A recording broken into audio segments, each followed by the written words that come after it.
O vínculo entre os vários tipos de narrativa e a construção de memórias sociais tornou-se óbvio para historiadores, antropólogos e cientistas sociais em geral, com os trabalhos de Paul Ricoeur, dentre outros autores. Se, como Ricoeur argumentou brilhantemente, narrar uma história não é apenas um modo de recordá-la, mas também um meio para refigurar a nossa própria experiência de tempo. Ricoeur 1983, 9. A narratividade deve ser considerada não somente como um estilo literário particular, mas também como uma forma de existência da própria memória. Com base nessa perspectiva, muitos historiadores, assim como alguns psicólogos, White 1973, Brunner 1990, têm sido tentados a argumentar que nenhuma memória é imaginável sem um arcabouço narrativo. A relação da memória social com as imagens é menos clara. Ao longo de quase toda a sua vida, Abby Warburg, 1932, tentou esboçar uma teoria geral da memória social baseada tanto em imagens quanto em textos. A ênfase que ele colocou nas relações complexas entre símbolos visuais e significado, na necessidade de considerar uma pintura ou um objeto esculpido como um mero elemento em uma série de representações que devem envolver necessariamente ações rituais, textos, tradições orais ou até simples imagens mentais, bem como sua visão a respeito da análise da memória social como um meio para estudar a vida social dos símbolos, certamente são passos decisivos que apontam na direção de uma nova abordagem dessa questão.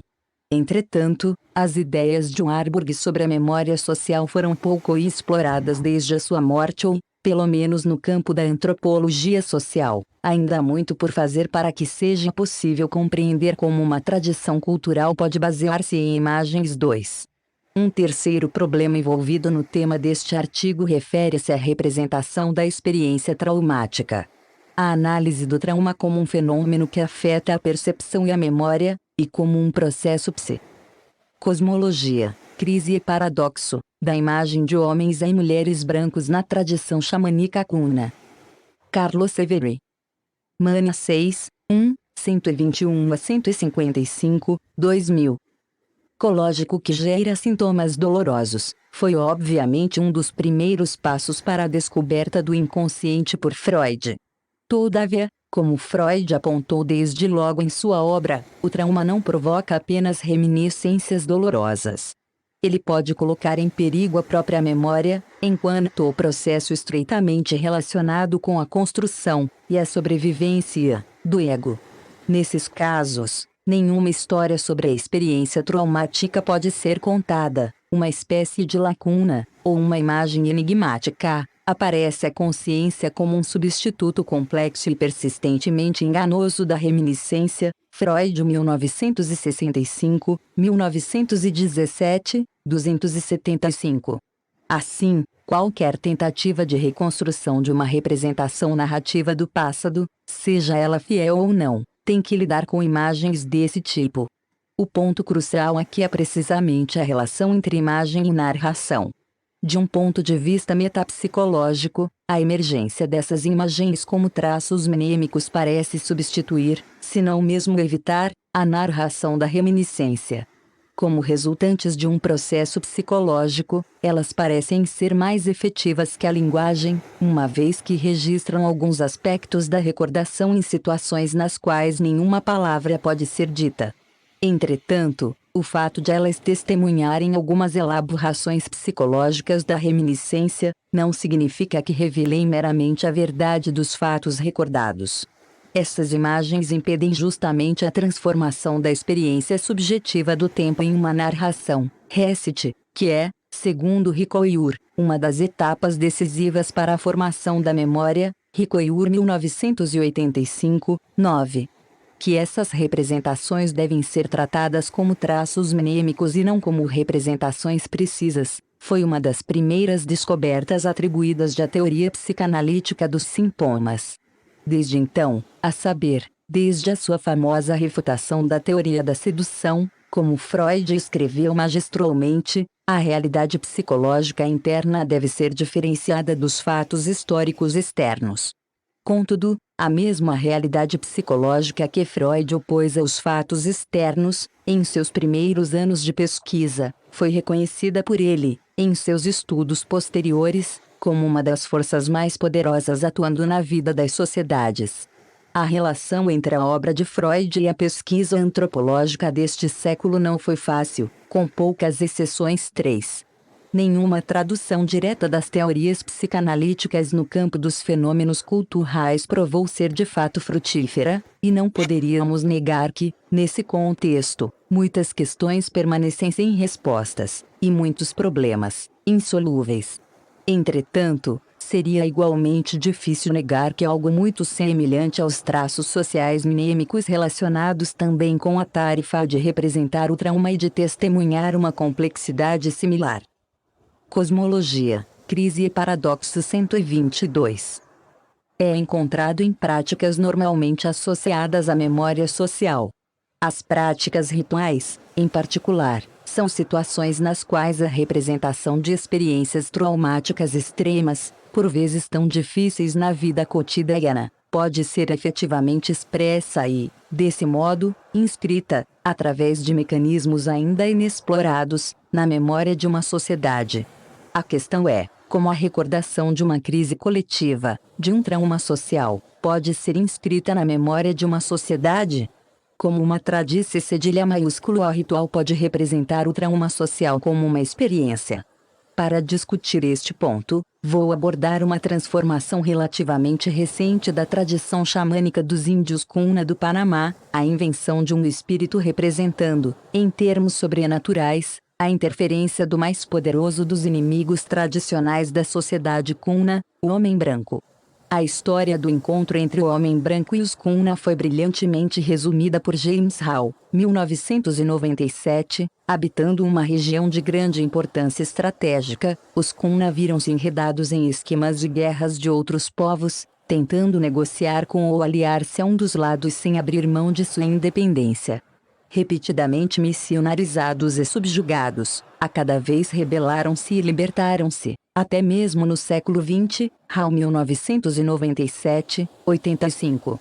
Desde o começo do século XVI, os Cuna resistiram bravamente às diversas tentativas de colonização. Muitas histórias da tradição oral Cuna falam dos episódios notáveis dessa sucessão de agressões externas, tentativas de controle de seus territórios e insurreições contra os espanhóis, os escoceses e, mais recentemente, a polícia panamenha. Para dar uma ideia da intensidade da tragédia Cuna, Hall escreve que durante a última metade do século XVIII, quando, depois de aproximadamente 3 séculos de guerra, a paz finalmente chegou a Darien, a guerra e as epidemias tinham reduzido a população indígena pela metade, a 5.000 pessoas aproximadamente, Hall 1997, 89. Devemos mencionar que, depois de um século de relativa calma, outros brancos, garimpeiros, comerciantes, missionários e autoridades do novo estado do Panamá, tentaram controlar o território Cuna. Os Cuna, mais uma vez, resistiram a essa invasão e contra-atacaram, até o tratado que sucedeu o conflito armado de 1925 contra as forças panamenhas. Este tratado garante até hoje aos Cuna sua precária, e arduamente conquistada, autonomia política, e representa para os índios, dado o contexto histórico, uma notável conquista. Entretanto, não se deve esquecer que os índios americanos, particularmente os da América Central, têm convivido com o homem branco há vários séculos. Mesmo quando, como no caso Cuna, eles têm sido capazes de rechaçar efetivamente um contato físico destrutivo, os índios ainda sustentam que a presença hoje é inevitável. Cosmologia, crise e paradoxo 123. Véu do homem branco dilacerou seu mundo, perturbando o equilíbrio de forças que o regula. Sejam quais forem as transformações não diretamente produzidas pelas repetidas expedições militares, espanholas ou outras, elas estão ligadas agora a essa certeza obsessiva e profundamente enraizada de que algo se rompeu. A memória desse passado traumático, durante o qual a sociedade Cuna correu seriamente o risco de desaparecer, permanece viva e pode ser expressa de modo inequívoco e direto, como no discurso do chefe Cunha Leonidas Valdez, proferido em 1922, sobre o descobrimento da América. Quando os europeus chegaram aqui, disse o chefe, eles abusaram de nós, como vocês estão vendo. Eles espancaram nossos avós, eles mataram nossos avós, eles violaram nossas avós, como vocês estão escutando. Eles chegaram aqui e mataram nossos sábios. Agora, então, eles dizem, celebrem esse dia. Eles estão vindo para celebrar o dia da morte dos nossos avós e avós. Agora, então, nós estamos sentados aqui. Nós nos sentamos aqui sentindo nossa dor. Salvador 1997, 101. Veremos que, na tradição xamânica, a recordação desse passado e o sentimento dessa dor podem ser expressos de modo mais indireto, embora igualmente tocante, por meio da criação de imagens rituais. O grande antropólogo sueco Nordensky Onde, durante sua expedição cedilha maiúsculo O de 1927 entre os Cunha, coletou muitos objetos interessantes, agora incluídos nas preciosas coleções do Museu Etnológico de Gotemburgo. Entre esses objetos existe uma série de estatuetas, esculpidas em pau de balsa, que representam os espíritos auxiliares. Essas imagens, usadas pelos especialistas Cunha na recitação de cantos dedicados à terapia de várias enfermidades, representam frequentemente pássaros, tartarugas marinhas e outros animais. Às vezes, elas possuem uma vaga forma antropomórfica, representando alguns dos seres sobrenaturais da mitologia Cunha, figura 1. Assim como em outras tradições indígenas americanas, essas imagens são evocadas e solicitadas a ajudar durante rituais de cura. Entretanto, algumas dessas figuras Cunha são mais surpreendentes, figuras 2 e 3, pois representam pessoas usando camisa, calça, chapéu e até gravata.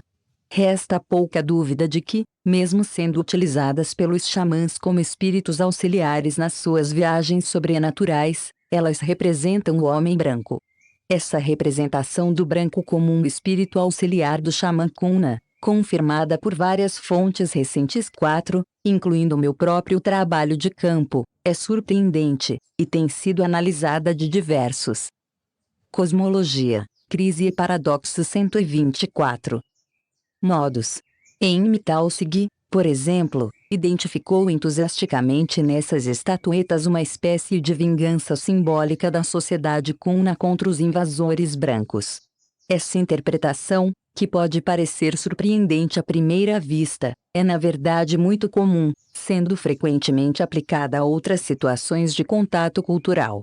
Manipulando a imagem do branco, argumenta Talsig, o xamã Cunha torna-se simbolicamente capaz de capturar o poder dos seus antagonistas, exatamente como o sacerdote vodu, ou um possuído Sungai, que captura o poder de um padre católico ou de um administrador francês tomando sua imagem e, assim, tornando-se similar a ele. Metrô 1958, Stoller 1984.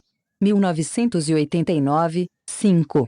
Usando a imagem de um inimigo paradigmático em um contexto de magia simpática, Talsig argumenta que os Cunha encontraram um modo de assimilá-la. Isto, certamente, é verdadeiro, e meu próprio trabalho sobre o canto devotado à terapia daquilo que os Cunha chamam de loucura pode confirmar esse ponto. Severin 1993. Os problemas surgem quando Talsig atribui à tradição xamânica a intenção de expressar o fato de que o eu não está mais separado do seu outro, pois agora o eu está inscrito no outro do qual ele necessita para definir, por contraste, a si mesmo. Talsig 1993, 252. Talsig conclui, reconhecendo nessas estatuetas Cunha, e em particular nas imagens que eu analisei em um artigo sobre o ritual Cunha de representação da dor, Severin 1987, a ilustração daquilo que tem sido chamado de condição. Cosmologia, Crise e Paradoxo 125. Figura 1. Alguns exemplos de estatuetas representando os ajudantes ou espíritos auxiliares do xamã Cunha. Cosmologia, Crise e Paradoxo 126. Figura 2. Estatuetas representando os espíritos auxiliares do xamã Cunha como homens e mulheres brancos. Pós-moderna, o reino virtualmente indisputável da cadeia à imagem no capitalismo tardio, onde a mercantilização da natureza, tanto quanto a reprodução mecânica e uterina, se vincula a uma variedade de modos de simulação e consumo de poder. Taussig 1993, 251. Taussig apresenta sua interpretação como parte de uma reflexão sobre as ideias de Benjamin a respeito da mimesis e sobre o que ele chama de história fabulosa dos sentidos. Taussig 1993, 252. Sua análise não se propõe a ser parte de uma velha antropologia, supostamente próxima ao fim, como ele alega repetidamente. Taussig 1993, 238, e que, de qualquer maneira, já teria inevitavelmente perdido o fulcro da questão. Entretanto, sua interpretação de que a representação do homem branco é um simples ato de magia simpática, simplifica demasiadamente os fatos Kuna. No contexto nativo, o homem branco não é apenas um símbolo de poder, ele simboliza, igual e simultaneamente, ansiedade, incerteza, sofrimento mental e até mesmo loucura. Severin 1981. 1993. A tradição Kuna representa os brancos não apenas como poderosos videntes vindos de fora para se tornarem auxiliares mágicos do xamã na sua tentativa de curar várias doenças, mas também como demônios terríveis que aparecem apenas nos sonhos. Severin 1993. Como veremos detalhadamente aqui, a ambivalência dessas imagens, sua representação paradoxal dos valores positivos e negativos atribuídos a alguns seres sobrenaturais, é constitutiva da sua natureza. A contradição é o próprio modo de existência dessas imagens. Taussig tem razão ao enfatizar o caráter irônico e até mesmo cômico dessas estatuetas. Contudo, está claro que nós não temos aqui um retrato jocoso e cotidiano dos homens brancos, do mesmo tipo estudado por Kit Basso, 1979, entre os Apache ocidentais. Essa representação é ritual e, portanto, é parte constitutiva de um contexto religioso. Essas estatuetas não representam simplesmente o povo branco, elas retratam os brancos como transformados em seres sobrenaturais Kuna. É óbvio que essas representações estão ligadas, de certo modo, à memória dos conflitos históricos entre índios e brancos. Entretanto, historiadores e antropólogos tiveram dificuldade em compreendê-las nesses termos, devido a duas razões principais. Enquanto seu uso ritual como auxiliares nos rituais terapêuticos é evidente, e, posteriormente, iremos descrever detalhadamente seu uso, elas não parecem estar claramente conectadas a narrativas relacionadas aos conflitos históricos com os brancos. O ponto crucial, todavia, é que essas imagens parecem ser definidas em termos contraditórios. Vistos a partir da perspectiva Kuna, os brancos são concebidos tanto como videntes, Nelekan, que supos. Cosmologia, Crise e Paradoxo 127. Também auxiliam a cura xamânica, quanto como espíritos animais patogênicos, Nias, que atacam os homens e as mulheres Kuna e os deixam doentes. Em consequência disso, a tentação de considerar essas representações como espúrias, marginais ou anedóticas tem sido forte. Na verdade, imagens desse tipo foram com frequência consideradas sintomas de uma decadência das tradições indígenas ou até mesmo signo de submissão simbólica à mudança cultural, ou seja, dominação, provocada pelos brancos. Em outras palavras, considera-se que esse tipo de representação aponta na direção da modernização, um processo que implica esquecimento social e a perda da identidade étnica indígena. Eu gostaria de mostrar que essa interpretação das estatuetas Kuna é profundamente enganosa, do mesmo modo como é ilusório ver nelas representantes de um espírito pós-moderno consciente, como Taussig tentou fazer. Uma vez reconstruído seu contexto, essas imagens paradoxais podem ser vistas, inversamente, como um exemplo daquilo que a Bill Harburg chamou de engramas de memória social, o resultado de um processo de lembrança ritual no qual podemos seguir, quase passo a passo, o modo pelo qual uma tradição xamânica consegue simbolizar uma situação de crise. Cosmologia, Crise e Paradoxo 128. Figuras 3. Estatuetas representando os espíritos auxiliares do xamã Kuna como homens e mulheres brancos. O espírito do branco Kuna 6. Atualmente, na tradição xamânica Kuna, o espírito do branco aparece como um ser perigoso, que ataca as pessoas à noite, enquanto elas sonham, e as transforma em loucos. Os Kuna narram a história dessa loucura, da seguinte forma: quando os seres humanos, homens ou mulheres, são tomados pela loucura, emitem o chamado de caça do jaguar, cantam a canção de um pássaro, rolam no chão como cobras, exibem seus órgãos sexuais como fazem os macacos. Aqueles que são acometidos pelo primeiro acesso de loucura se despem inesperadamente do seu status de seres humanos. De fato, para os Kuna, tanto esse acesso de loucura, quanto o delírio concomitante, são sempre signos da presença de um discurso animal em um corpo de índio. Por trás dessa imagem de delírio, incansavelmente repetida, como um estereótipo, existem duas historias oníricas. Uma se refere a um sonho de caça, a outra, a um sonho de copulação. O sonho de caça é um sonho diurno que é sonhado com os olhos abertos. Conta-se que quando um caçador se embrenha na floresta e ouve o som de um pássaro sem ser capaz de avistá-lo, e imediatamente depois disso se dá conta do furioso grunhido de um porco do mato sem vê-lo nem rastreá-lo, ou do uivo de um macaco invisível, percebe que mesmo que fique astuciosamente à espreita ou de tocaia, jamais será capaz de ficar cara a cara com esses animais. Ele sabe que essa sucessão característica de gritos de animais, que é acompanhada subitamente por um angustiante senso de ausência, anuncia a vinda do jaguar celeste. Suspenso na extensão mais longínqua do céu, o jaguar celeste não pode ser visto quando desce para caçar na floresta.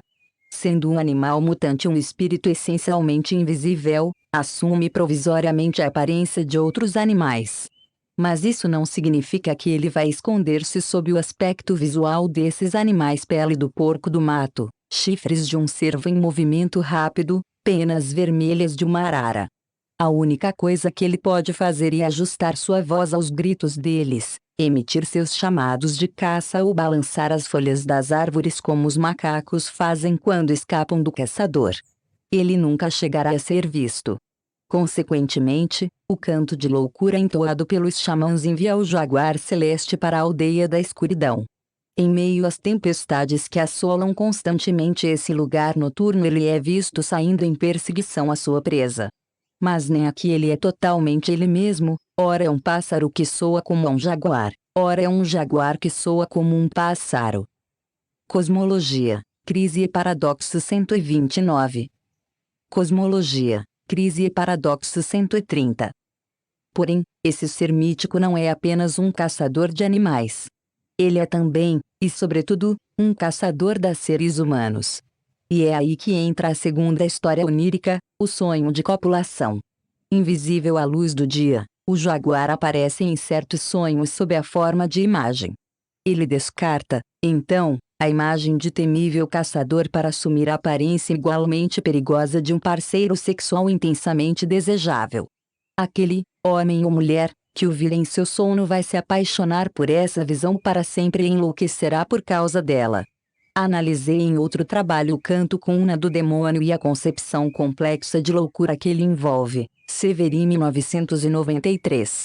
Vou enfatizar aqui um único ponto: o branco é, no canto do demônio, identificado como uma das manifestações do jaguar celeste, portanto, ele é não um ser humano, mas um animal perigoso, mesmo que sua aparência possa ser humana. Entretanto, em vez de caracterizá-lo meramente em termos negativos, como uma espécie de monstro de contos de fadas, e uma constante ameaça aos seres humanos, o texto qualifica esse espírito de modo mais complexo e ambivalente. O espírito do branco é chamado, na linguagem cerimonial dos cantos, um pilator, habitante da aldeia dos espíritos. No vocabulário do xamã, essa palavra designa uma categoria que associa as pessoas que foram assassinadas, ou suicidaram-se, com aquelas que cometeram assassinatos. O espírito do branco, assim, aparece representado simultaneamente como um agressor e como uma vítima. Essa ambiguidade na representação do branco não é anedótica nem isolada. Pelo contrário, ela parece estar ligada à representação do mundo sobrenatural em muitas cosmologias indígenas americanas. É um fato recorrente que a representação do branco se torna ambígua no momento em que, na memória social, o homem branco deixa de ser percebido e tratado como uma pessoa de verdade, um guerreiro, um comerciante etc., e passa a ser representado como um espírito 7. Vou, portanto, considerar seriamente essa representação cuna do branco por meio de pares de termos contraditórios, e tentar compreender seu fundamento cultural.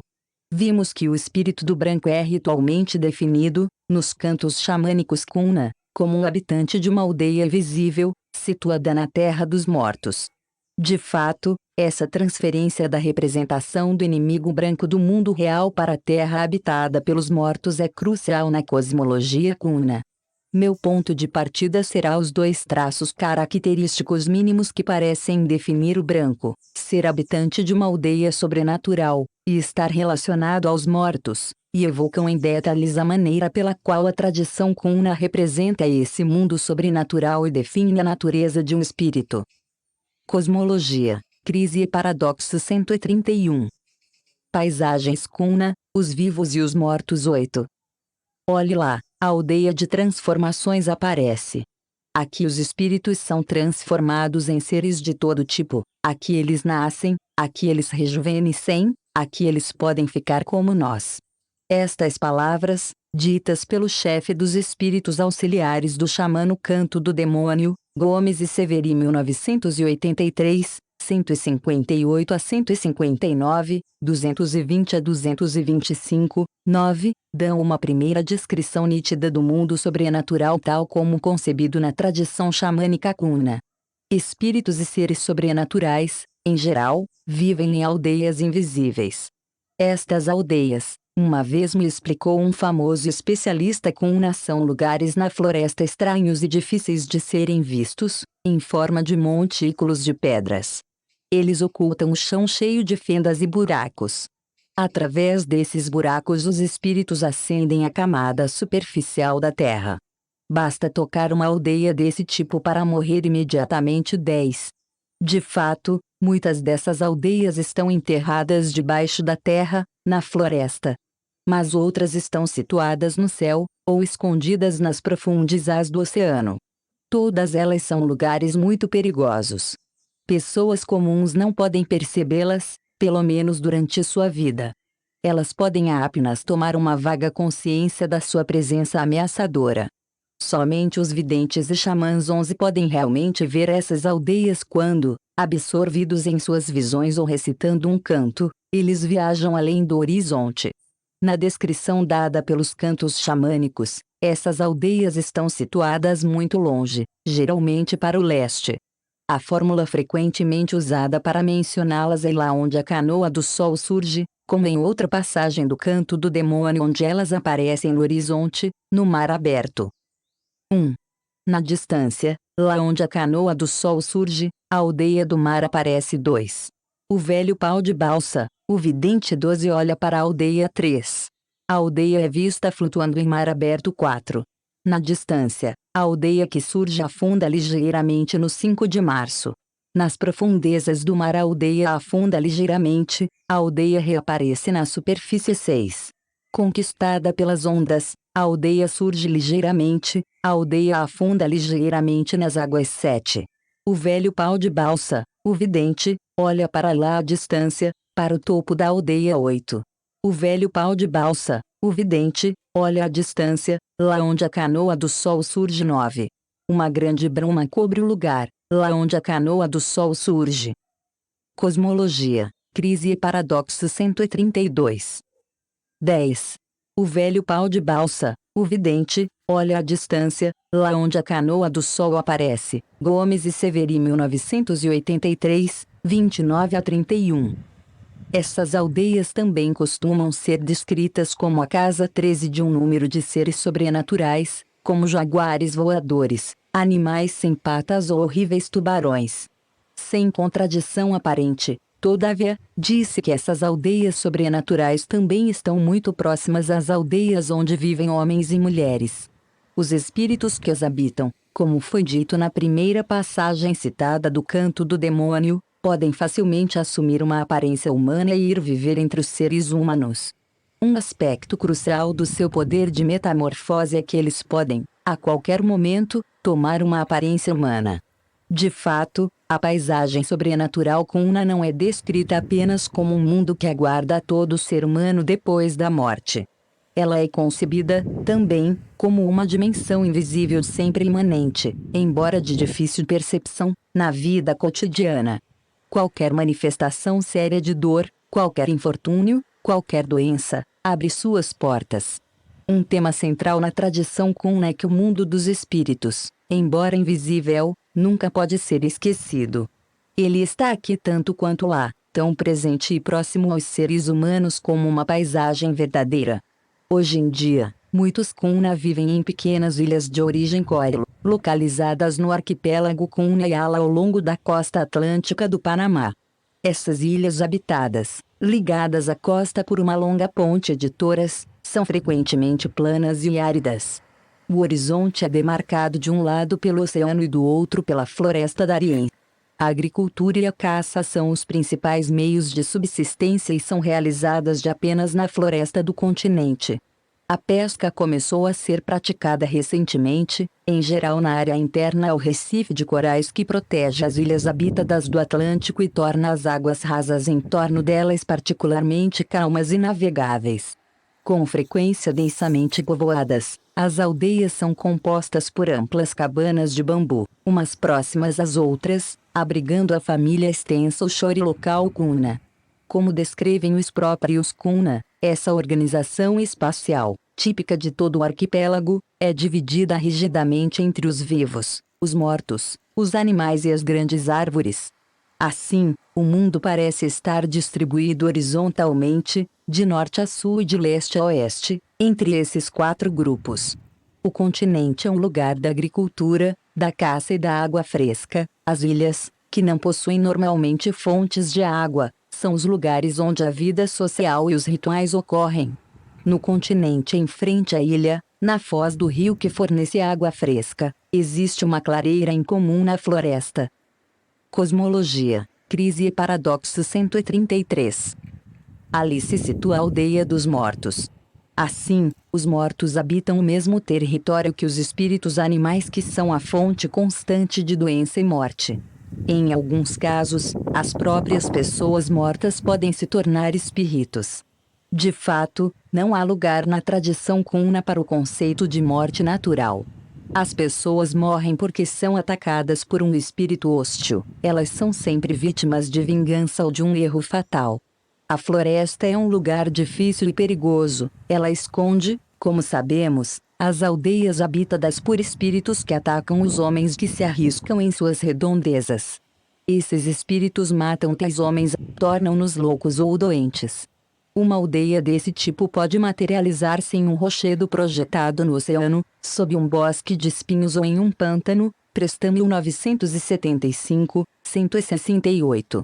Mas a aldeia espiritual mais familiar, aquela que é conhecida por todos, é o cemitério, a aldeia construída para celebrar os rituais funerários.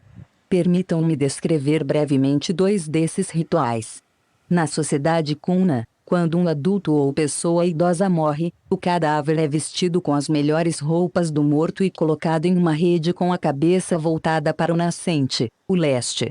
Uma corda de algodão é posta nas mãos do morto para ajudá-lo a atravessar os rios subterrâneos durante sua jornada para o céu. A corda, disse, servirá como uma ponte. O cadáver é então coberto por um pano branco e um longo canto funerário, o Serkan e Kala, é cantado 14. No dia seguinte, a família do morto vai para a aldeia dos mortos, logo ao amanhecer.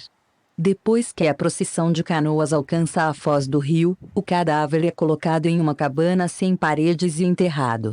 Algumas oferendas de comida cozida e folhas de bananeira são deixadas sobre o corpo. O cadáver então é coberto com terra que é batida com pás e cozida com a chama de um braseiro que será mantido permanentemente aceso pelos parentes, até formar uma camada compacta e homogênea. Feixes de penas multicoloridas pendem dos postes de pau de balsa que sustentam o teto da cabana, as quais acompanham o cadáver na sua perigosa viagem para o céu, reino derradeiro dos mortos. Para facilitar essa viagem, os vivos também constroem pequenas escadas de bambu e um pequeno barco que contém as armas de caça que o homem ou mulher mortos necessitarão para sua defesa. Ao modo da aldeia que o representa, o reino dos mortos é uma réplica exata do mundo dos vivos, com uma exceção: lá, além da luz ofuscante do sol, tudo é dourado. Os Kunna dizem que o dourado é a cor do reino dos mortos. O que é invisível aqui, brilha como ouro lá.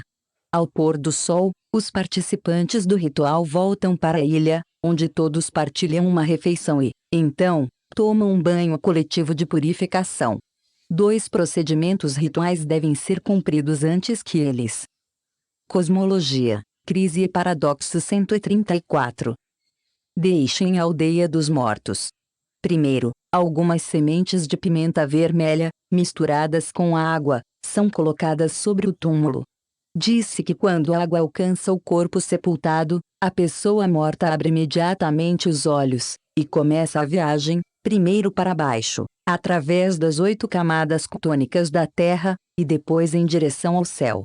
Concomitantemente, os participantes do ritual irão esticar uma corda, evocando aquela que foi colocada no túmulo, de um lado ao outro do rio mais próximo, e depois cortá-la.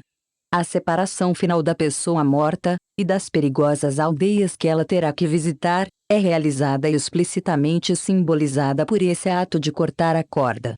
A jornada da pessoa morta começa, e o ritual está terminado. 15. Quando uma criança morre, o ritual é muito mais simples. O corpo é enterrado em terra habitada, no interior da cabana da família, debaixo da rede na qual a criança dormia. Os Kunna dizem que esse tipo de sepultamento ajudará a família a ter outra criança. O cadáver de uma criança ainda traz a semente masculina, que o fará germinar como uma planta. Assim, enquanto a proximidade a um cadáver de adulto é fortemente evitada, o contato próximo com o de uma criança fertiliza o terreno árido, usualmente estéril, habitado pelos vivos.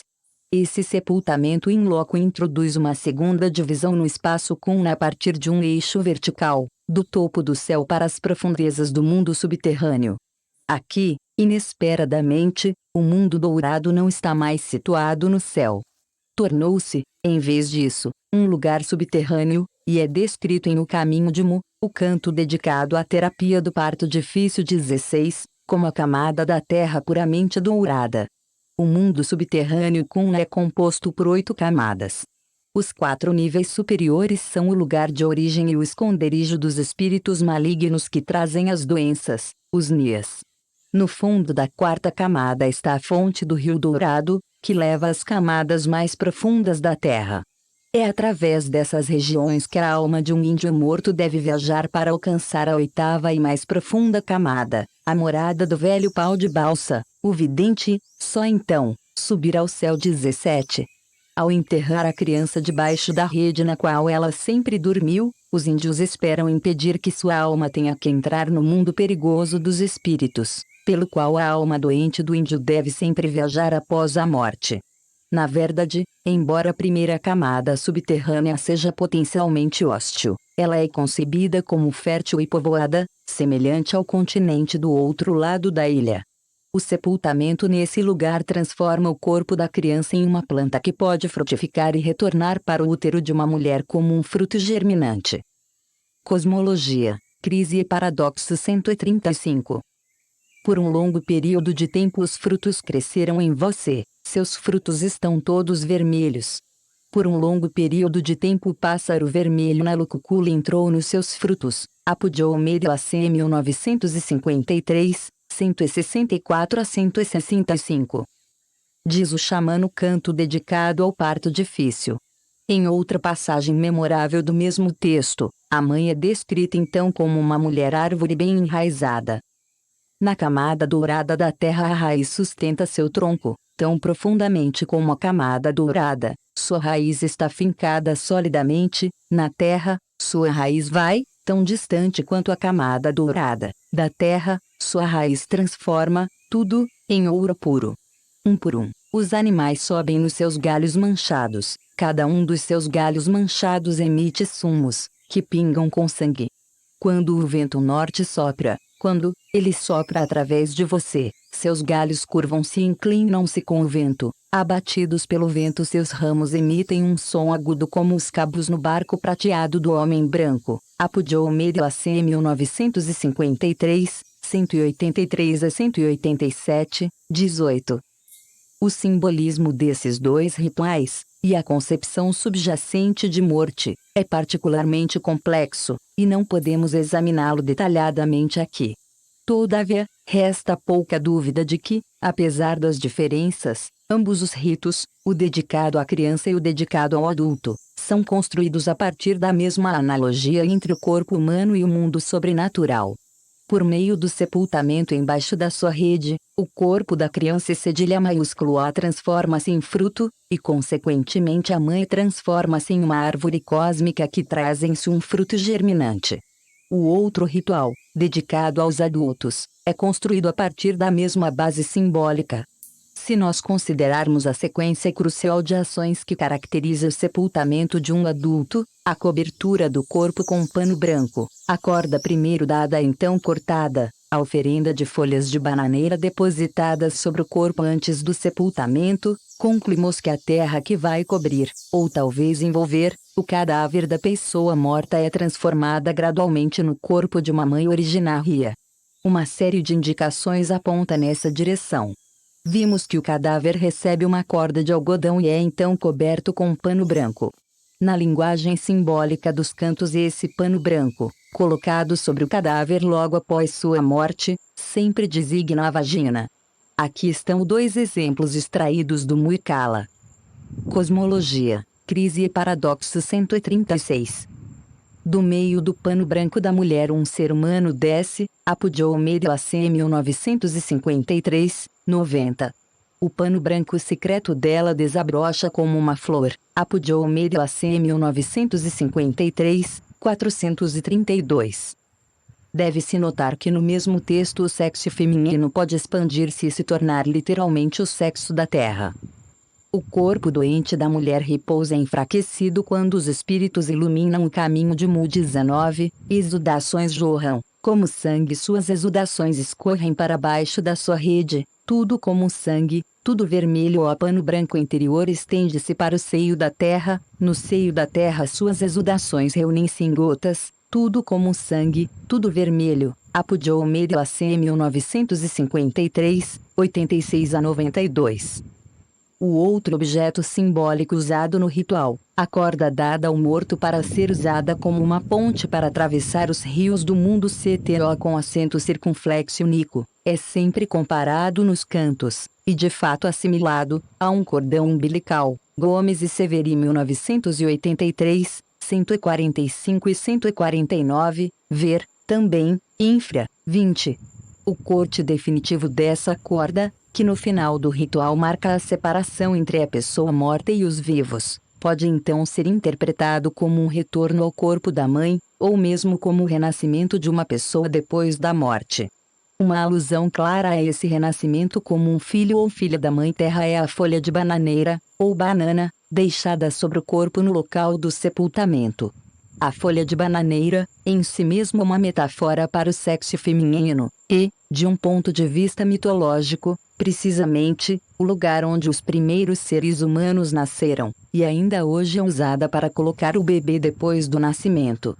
A última parte do caminho de Mu é reveladora desse ponto.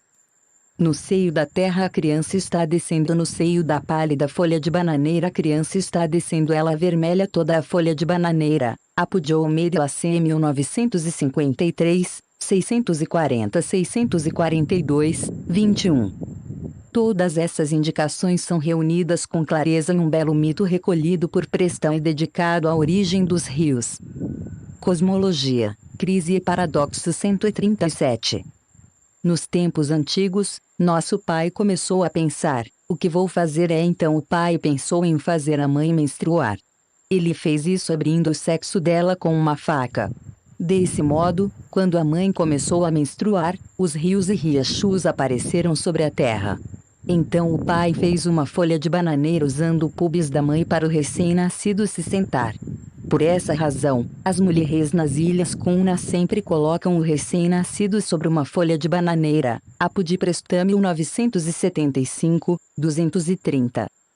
De fato, essa dupla referência a um corpo cosmológico e a um universo corpóreo constitutiva da tradição xamânica Kuna. Se a Terra pode possuir um sexo feminino, pode-se considerar que o corpo de uma mulher contém 8 camadas. Cantuli Nordenskion de 1938, como a Terra, ou mesmo Redemoinhos, Valascas 1992, 702 ISS, como o Oceano.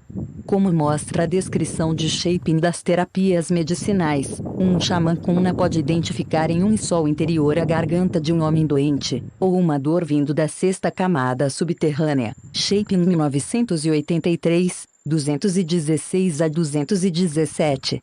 Em outros estudos dedicados à tradição xamânica, tentei mostrar que essa representação do mundo sobrenatural nos cantos Kuna está associada particularmente à representação da dor. Severi 1987. 1982. Os cantos dedicados à terapia das doenças descrevem sempre a jornada da alma através do mundo invisível dos espíritos como uma metáfora da experiência vivida pela pessoa doente. Portanto, a jornada xamânica descreve primariamente aquele estado de perceber sem ver, que é o sentimento de dor. Ver Severi 1987, 81 a 84.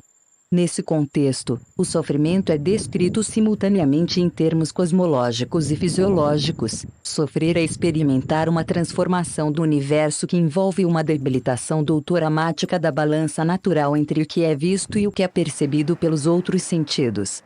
A dimensão fisiológica é descrita como um corpo interior que nenhuma percepção visual pode alcançar, e a dimensão cosmológica como um mundo inacessível à percepção normal. Dessa perspectiva, as propriedades do mundo invisível, como os rios germinantes do mito que citamos, referem-se ao corpo humano, e as propriedades invisíveis do corpo, por exemplo, a dor gerada pelo trabalho de parto no caminho ao mundo exterior. De acordo com esse princípio, e em virtude da sua segunda visão ou do seu conhecimento dos cantos, o xamã Kuna vê a presença escondida dos espíritos no corpo de uma pessoa doente para além do que é visível no mundo. Ele é capaz de interpretar os signos da dor porque está familiarizado com um tipo particular de paisagem, o teatro interior do corpo humano, constituído por aldeias invisíveis onde os espíritos vivem. Cosmologia, Crise e Paradoxo 138. Nos remetemos ao canto que acompanha a pessoa morta na sua jornada, o Serkan e Kala, ou Medilacem 1963, descobrimos que não apenas as experiências traumáticas, mas a própria morte são extraordinariamente descritas nesses termos cosmológicos fisiológicos. Para explicar por que os olhos do homem que está morrendo perdem a cor, ou Meriam IC 1963, 35 ISS, e para descrever o processo pelo qual o corpo se torna progressivamente frio, o texto diz: 54. O espírito da doença deixa um vento entrar no seu corpo. 55. Os espíritos do crocodilo, o vidente. 56. Em seu corpo eles deixam um vento entrar. Apudou Medilacem 1963. 54 a 56. Posteriormente, esse vento se torna um rio que, literalmente, penetra no corpo. 130. Além do rio, eles chamam os espíritos femininos que trazem o frio. 131. Eles chamam agora os espíritos femininos das nuvens negras. 132. E agora o rio está penetrando no seu corpo. Podemos então esboçar uma primeira conclusão. Do ponto de vista da tradição Kuna, as coisas invisíveis podem estar simultaneamente lá, na floresta, nas profundezas do oceano, no céu, e aqui, entre nós, na aldeia povoada, porque elas estão dentro de nós. Essas paisagens invisíveis se situam dentro do corpo humano. Voltemos agora para a paisagem e para o contraste entre o visível e o invisível. Nós vimos que o universo Kuna é concebido como um denso mosaico de territórios diferenciados e antagônicos, partilhados pelos vivos, pelos mortos, pelos espíritos dos animais, vegetais e rochas. O mapa cosmológico traçado por E. Nordenskiöld, o pioneiro dos estudos Cunha, ilustra claramente essa visão da ordem cosmológica, figura 4. Nessa imagem, o estado do cosmos Cunha aparece claramente descrito, o mundo subterrâneo, com suas aldeias habitadas pelos espíritos camadas após camadas, parece ser uma representação ordenada da organização do universo mitológico. Seres humanos pertencem à Terra, espíritos ao mundo ctônico. De modo a alcançar o céu, a alma da pessoa morta tem que atravessar, camada após camada, o mundo subterrâneo 22. De fato, na mitologia Cunha um ser é definido pelo território ao qual ele pertence. Isto se aplica particularmente à distinção entre os seres humanos e não humanos. Enquanto nossa cultura parece estabelecer uma conte. Cosmologia, Crise e Paradoxo 139. Nuidade entre os reinos humano, animal, vegetal e mineral, em termos de uma natureza corpórea homogênea 23, para os índios a situação física dos seres parece estar mais marcada por uma irremediável descontinuidade. No mundo Cunha cada ser tem seu território, e o padrão de organização desses territórios se assemelha antes a um arquipélago composto por ilhas separadas do que a uma estrutura única organizada em linhas hierárquicas. Por outro lado, lá onde o pensamento ocidental estabelece uma descontinuidade radical entre o homem e o mundo exterior, ou seja, no plano espiritual, ou, nas versões modernas da mesma ideia, nos planos linguístico e psicológico, os índios veem apenas continuidade e troca contínua, realizada, por exemplo, pela realização de rituais. No pensamento indígena, essa continuidade sempre leva à representação do reino da natureza como uma cultura 24. De acordo com os Cunha, os animais casam entre si segundo seus próprios costumes, eles constroem suas aldeias na floresta, e falam sua própria língua. Nem a vida social organizada nem mesmo o fato de falar uma língua, e atribuir a isso o status de uma forma de conhecimento, pode dar ao índio um lugar privilegiado no mundo. O que dá a qualquer ser sua própria especificidade é, do ponto de vista Cunha, seu território, o espaço ao qual ele pertence no universo. Figura 4. A estrutura do universo Cunha de acordo com E. Nordenskiöld, 1938. A camada superficial, A, está oposta ao mundo ctônico, B. A letra S marca a jornada do Sol na abóbada celeste. Cosmologia, Crise e Paradoxo 140. Todavia, uma vez que abandonamos esse ponto de vista externo, que é aqui o ponto de vista do antropólogo, e entramos nas paisagens sobrenaturais descritas em detalhes pelos cantos e desenhos Cunha, distinções precisas entre categorias de seres tornam-se menos claras, e o que podíamos chamar de ambiguidades ontológicas aparecem por toda parte. O que surge, então, é a representação de um espaço complexo e até mesmo contraditório, no qual seres sobrenaturais, longe de serem definidos exclusivamente pelo território que ocupam no universo, podem pertencer simultaneamente a diferentes níveis ontológicos. Isto ocorre no simbolismo dos rituais e cantos funerários, nos quais posições no mundo e no corpo podem ser simultâneas. Esse aspecto, entretanto, é muito mais desenvolvido na tradição Cunha e vai além da analogia estabelecida entre o corpo e o mundo. Vimos que a paisagem sobrenatural Cunha é organizada de acordo com dois eixos, um eixo vertical, céu-mundo subterrâneo, e um eixo horizontal que reflete, em termos metafísicos, a oposição entre a ilha e o continente. Entretanto, em todas as fontes tradicionais Cunha que temos estudado, ambos os limites do mundo, horizontal e vertical, designam a dimensão na qual os espíritos vivem. Os dois eixos terra, céu e ilha floresta parecem ser equivalentes, e até mesmo intercambiáveis. Em muitos casos, aquilo que está voltado para o leste também está situado no mundo subterrâneo. No caminho de Mu, assim como em outros cantos xamânicos, considera-se que o espírito vive tanto no interior da terra quanto além do horizonte. No canto do demônio, quando os espíritos do xamã estão se preparando para sua busca da alma perdida, eles perscrutam além dos pontos cardeais, enxergando, por meio disso, o mundo subterrâneo dos espíritos. Os dois eixos do espaço cosmológico, horizontal e vertical, vivem lado a lado e complementam-se nessa representação da paisagem sobrenatural. Aqui encontramos um aspecto da concepção indígena de espaço que nem o esquema cosmológico de Nordenskiold, com suas distinções úteis mas limitadas, entre diferentes partes do mundo, nem a analogia simbólica entre mundo e corpo podem ajudar-nos a compreender. Como é concebível que alguns aspectos do mundo estejam situados simultaneamente em diferentes pontos do universo, além do horizonte e no mundo subterrâneo? Que tipo de ser pode habitar essa dimensão ontológica ambígua?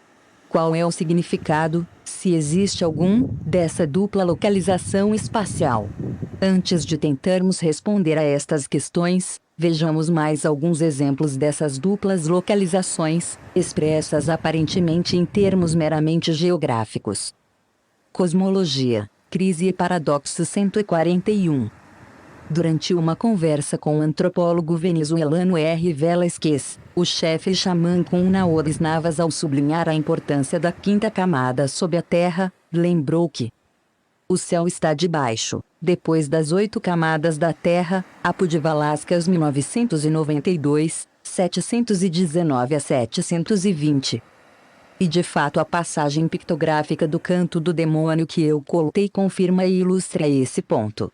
Vemos aqui uma paisagem acompanhada da sua imagem invertida, figura 5. De maneira análoga, o ser Khan afirma claramente que as nuvens podem ser encontradas no interior da Terra. 1. Vocês, nuvens 2. Vocês obscureceram novamente o interior da Terra 3. Vocês videntes, eu falo com vocês 4. Vocês nuvens negras 5. Vocês cobriram novamente o lado interior da Terra 25. De fato, mesmo que nenhuma correspondência entre o corpo e o cosmos esteja em jogo nesse contexto, deve-se lembrar que essas indicações espaciais, de acordo com o princípio de que todo ser é definido pelo território ao qual pertence, são sempre remetidas à definição da natureza de figura 5. Concepção invertida da Terra tal como ilustrada por uma passagem da versão pictográfica do Canto do Demônio. Cosmologia, Crise e Paradoxo 142. Um espírito. O céu está depois das 8 camadas ctônicas da Terra não significa que o céu está abaixo de nós. Isto quer dizer que o céu está também abaixo de nós, ou, melhor, que um céu invisível está sob a Terra. No mundo real, nuvens, ventos e rios não estão em todo lugar. Somente no mundo habitado pelos espíritos essas situações podem ocorrer. Nos textos xamânicos, considera-se sempre que os espíritos estão simultaneamente aqui e lá. Vimos que, segundo a tradição Kuna, foi somente um imperativo mítico proferido no começo dos tempos, que fez com que a sociedade humana se separasse, e mesmo assim apenas na contingência do tempo e não em sua essência, dos animais, das árvores e do mundo mineral.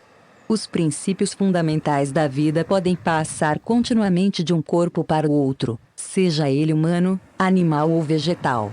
Daí o universo estar constantemente sendo ameaçado pela promiscuidade excessiva dos seres e pela desordem que poderia resultar da mistura entre eles.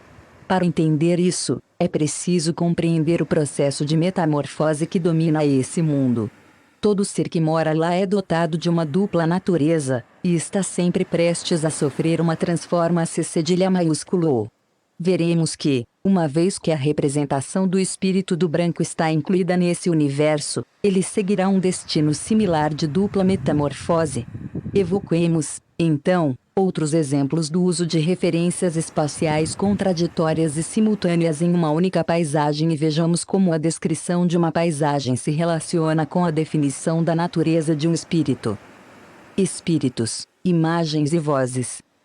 Vimos que o espírito do branco pode ser representado como um espírito auxiliar, referindo-se a uma estatueta que representa a balsa, o vidente, o chefe de todos os espíritos auxiliares de um xamã. Um especialista disse a R. Velázquez: você vê lá a imagem do vidente.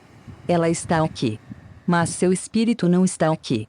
Ele está longe, nas profundezas da terra. Velázquez 1992, 735. A partir de uma perspectiva ocidental, essa afirmação pode parecer óbvia, a imagem de um espírito, tenderíamos a pensar, simplesmente não é em si o próprio espírito. A estatueta representada, por exemplo, na figura 6 é apenas a forma visível de um ser que está localizado a Lourdes. É desnecessário dizer que essa interpretação é totalmente enganosa. O comentário xamânico Kun está fundamentado em uma perspectiva inteiramente diferente. O maiúsculo. Cosmologia, Crise e Paradoxo 143. Que contém uma representação como essa, não é sua forma, grosseiramente, humana. O aspecto importante dela é a matéria a partir da qual é feita, o próprio pau de balsa. De acordo com a perspectiva xamânica, essa madeira associa a aparência visual de uma árvore poderosa à extraordinária leveza das asas de um pássaro. Veremos que essa conjunção cedilha maiúsculo O de elementos contraditórios revela a natureza de pau de balsa, o vidente, de um modo muito mais claro que a sua forma. Assim, a parte secreta do canto do demônio descreve o nascimento mítico de pau de balsa, o vidente. Nesse caminho a árvore de balsa nasceu. Na fonte do rio chamado Meikanti, no começo dos tempos, apenas animais existiam. Eles eram como pessoas humanas, e eles viviam no rio. Os porcos do mato e os outros animais eram como seres humanos. O pai olhava tudo ao redor. Seres malignos estavam por toda parte. Os Nias, os espíritos animais malignos, já estavam lá muito antes do pai. O pai chegou depois deles. Ele percebeu que o mundo não poderia ficar daquela maneira, e enviou o próprio filho, que veio com o objetivo de ajudar. Figura 6. Uma estatueta representando um Melikuna, um vidente atuando como um espírito auxiliar nos cantos Kuna, Nordinsky de 1938. Cosmologia, Crise e Paradoxo 144. As pessoas. Naquele tempo, os espíritos malignos, os Nias, estavam em toda parte, eles eram cegos ou sem pernas. O pai então tocou seu pênis, e o esperma saiu. Em 8 dias, o esperma, reunido em uma taça, solidificou-se, e tomou a forma de um ovo de Bacurau 26. 8 dias depois, o ovo quebrou, produzindo um som semelhante ao canto do Bacurau, Teu. Um homem saiu, e o pai disse, meu filho chegou, agora eu vejo que meu grande filho chegou. E o pai pensou, e depois ele disse, mas eu ainda não tenho uma esposa. E o pai então trabalhou as montanhas 27 e viu à distância as grandes aldeias invisíveis. E foi assim que o pai orientou seu jovem filho, você nasceu de mim, o grande pai. Você vai trabalhar para mim. Essas foram as palavras que o pai dirigiu à balsa, o tronco leve. Então o pai abarcou nas suas roupas todas as aldeias invisíveis, e, o filho, aprendeu a conhecer todas as coisas situadas na terra, exatamente como se ele tivesse contribuído para construí-las. O pai disse a tronco leve, você será o chefe de todos os Nushu 28 de março. Posteriormente você obedecerá às ordens dadas pelo xamã, você fará o que ele lhe disser, e evitará aquilo que ele proibir 29. O texto acima descreve o nascimento do vidente a partir de uma sequência de extraordinárias metamorfoses. Seu ser parece resultar de uma série de transgressões do modo normal de geração de seres. Balsa nasceu de uma taça de esperma sem qualquer intervenção de uma mãe, o filho de um pai solitário. Então, a taça de esperma tornou-se magicamente um ovo de Bacurau. Este pássaro é interessante nesse contexto por 2 razões. Ele só se torna visível durante o pôr do sol, entre os domínios do dia e da noite, e ele possui um canto que os Kuna relacionam explicitamente aos gritos de um louco. Do ovo desse pássaro quase humano, Balsa nasceu como um homem. Imediatamente depois disso, entretanto, o texto refere-se a ele como uma árvore. De um ponto de vista cosmológico, então, o nascimento de pau de balsa é descrito como a presença simultânea de um ser que aparece em 3 territórios separados e diferentes, os domínios das árvores, dos pássaros e dos humanos. Ele não é nenhum pássaro, nenhuma árvore, nem um homem jovem. Ele é supostamente todos os 3 simultaneamente. Sua natureza é ser múltiplo. Encontramos essa mesma configuração desenvolvida explicitamente em uma outra parte desse canto, na qual a aldeia de Metamorfoses é descrita. 248. Aqui os espíritos são transformados em seres de todo tipo, aqui eles nascem. Cosmologia, Crise e Paradoxo 145. Diz o canto para anunciar o surgimento dessa aldeia, Gomes e Severri 1983, linha 248, significando que transformação e nascimento, para um espírito, são a mesma coisa. Refiro-me à fórmula verbal pela qual os textos descrevem esse processo de transformação. Nas linhas 250 a 251, esse processo de nascimento e metamorfose diz respeito, por exemplo, aos porcos do mato. 250. Aqui os Nias são transformados em porcos do mato. Os porcos do mato estão lá com suas roupas negras, eles gritam YAYA 251. Os porcos do mato estão agora mudados em Nias, eles estão transformados em Nias, os Nias estão transformados. O texto descreve aqui o nascimento de um Nia, o espírito animal maligno, por meio de dois movimentos lógicos distintos. Primeiro, o espírito invisível é transformado em um animal, o que quer dizer que ele toma a forma visual de um animal. Depois, no verso seguinte, a relação é invertida, e o texto afirma que os animais, em contrapartida, estão agora transformados em espíritos. Esse movimento dual de espírito para animal e de animal para espírito só é possível através de duas operações. Quando a presença invisível do espírito é substituída pela aparência de um animal, os porcos do mato, como todos os outros animais mencionados na aldeia de transformações, vagalumes, borboletas, cobras, cervos etc., usam roupas negras e emitem seu grito de caça. Temos, assim, uma sequência do seguinte tipo. O Nia é um animal está vestido com roupas negras. O animal emite o seu grito de caça. O animal é um Nia.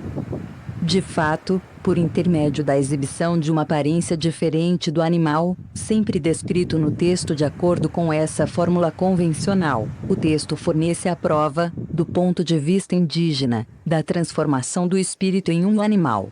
As roupas negras que ocultam a pele do porco do mato só podem referir-se nesse contexto à presença noturna, invisível, do jaguar celeste, o maior de todos os espíritos malignos, e o único capaz de se transformar em qualquer tipo de criatura. A introdução da ideia de que roupas negras envolvem o corpo do animal torna-se, então, um meio de expressar um só tempo. Cosmologia, Crise e Paradoxo 146.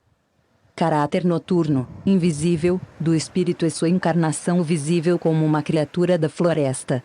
Quando o espírito do animal deixa de ser reconhecível pelo seu aspecto visível, sua presença será revelada inequivocamente pela referência ao seu grito de caça no canto xamânico.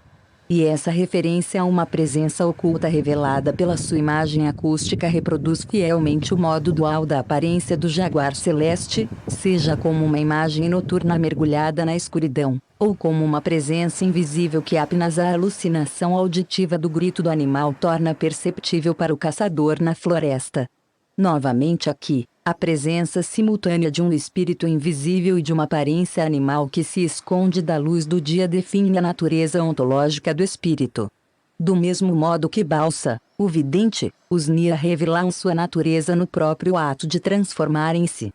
A imagem do espírito está situada lá, distante no espaço cosmológico, mas outro signo da sua presença, sua voz, será sempre percebido aqui, perto da aldeia humana.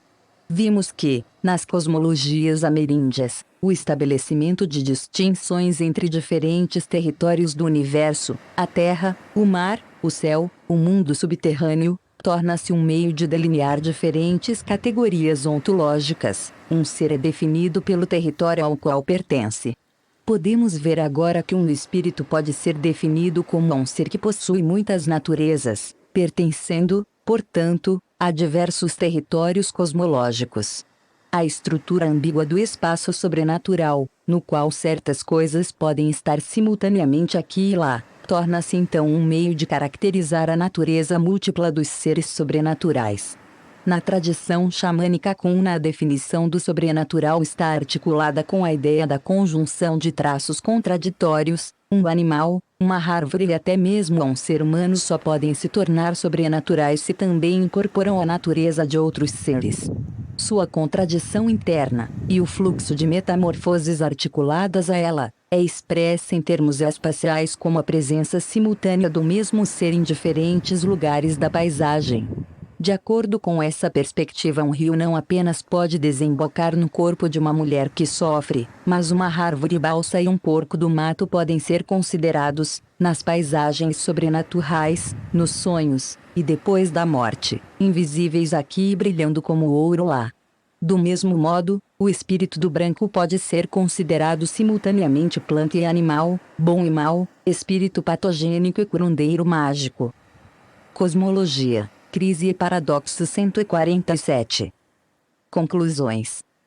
Como em muitas outras sociedades ameríndias, a tradição xamânica Cuna escolheu a dimensão sobrenatural, com a sua relação com a representa-se cedilha maiúsculo O do sofrimento, para representar crises sociais e traumas coletivos. É lá, naquele mundo que é concebido simultaneamente como uma paisagem invisível e como um corpo, que os inimigos verdadeiros dos índios tornam-se também novos seres invisíveis. A recordação ritual do passado implica paradoxalmente a renovação do sobrenatural. Entretanto, a representação do espírito do branco, ou melhor, a metamorfose ritual dos brancos em espíritos, com sua série de conotações opostas, assassino-assassinado, humano-animal, amigo-inimigo, segue exatamente o mesmo padrão estabelecido para a representação de qualquer espírito.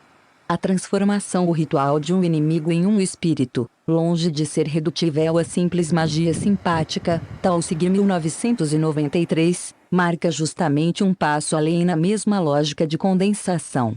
Assim, essas representações, quando encaradas do ponto de vista indígena, não são ambíguas ou confusas, como aparecem inevitavelmente do ponto de vista ocidental, elas são negativas de uma forma complexa.